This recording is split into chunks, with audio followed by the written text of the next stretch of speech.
d'immenses cavités. Un paysage presque lunaire. Des plafonds impressionnants et une eau translucide.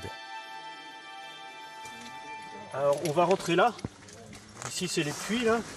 Pour découvrir les secrets de la combe aux prêtres, ce groupe de spéléologues s'organise. Moi je proposais que Franck, tu te mettes à la base du premier puits au départ de la vire. Didier serait au départ du grand puits par lequel on va descendre.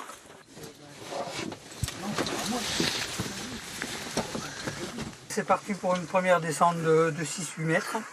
Et puis là, on va arriver sur un passage un peu horizontal, c'est du vide. Et puis après, on va avoir la deuxième verticale qui est la plus longue, qui fait au total 23 mètres.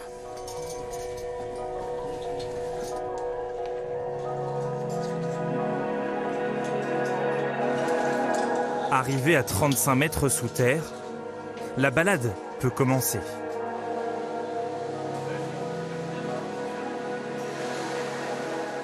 Un peu plus bas, cette rivière, elle offre un paysage grandiose, mais bloque l'accès de certains passages.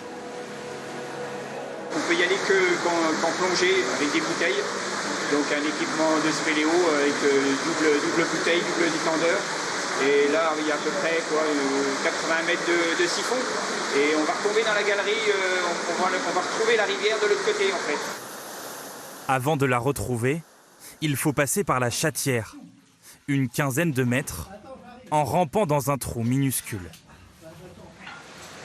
Un lieu accessible aux plus aguerris et une récompense.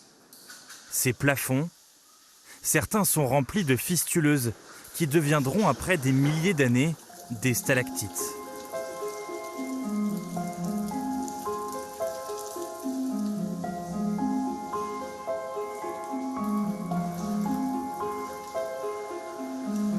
Découvert par les hommes en 1969, l'histoire de ce réseau et de sa création est bien plus ancienne.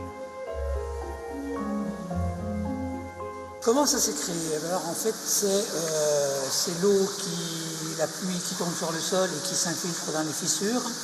Et l'eau, elle dissout le calcaire et donc progressivement ça creuse et ça fait des vides énormes. Alors bien évidemment, il faut des centaines de milliers d'années pour arriver à avoir des vides aussi importants que celui-ci.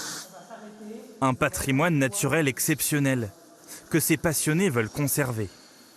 Ces dépôts d'argile, par exemple, sculptés lentement par les gouttes d'eau et préservés par ses fils et ses piquets. À force que les spéléos passent, on détruit tout. Donc c'est un peu dommage de tout détruire en fait. Donc je pense qu'il faut protéger au maximum, comme en surface d'ailleurs, c'est pareil. Hein. Et voilà, c'est pour on va dire les générations futures éventuellement, mais bon, je sais pas, pour nous c'est important de protéger.